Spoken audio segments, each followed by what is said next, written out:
to understand what's happening today, you have to understand where this country has been. Because Guinea-Bissau didn't arrive at this moment overnight. This is a nation that has been fighting, not just for democracy, but for stability itself. Guinea-Bissau is one of the smallest countries in West Africa, but its history is heavy.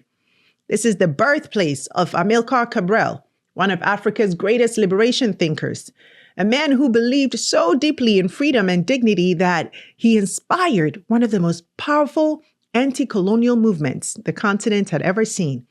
The revolution he led was disciplined, it was intellectual, and it was visionary. But here's the tragedy. The unity that won the struggle did not survive the victory. After independence, the cracks started to show.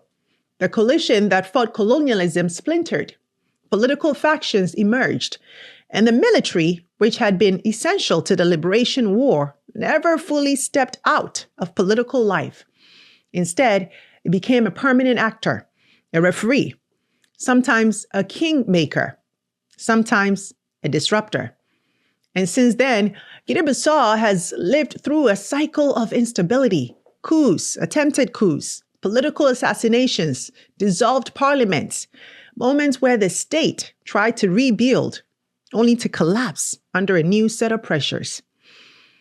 And the everyday person, imagine the farmer, the trader, the young man trying to find work, the young woman looking for opportunity.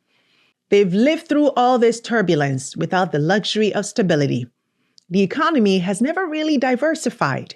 Development has been slow. And the political class has often been locked in battles that had very little to do with the needs of the people.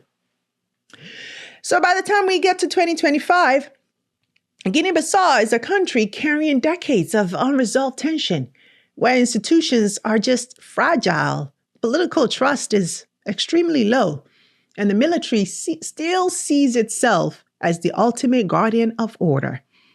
And that's why moments like this, a disputed election, a contested result, and rising distrust don't just create uncertainty. In Guinea-Bissau, they can reopen old wounds.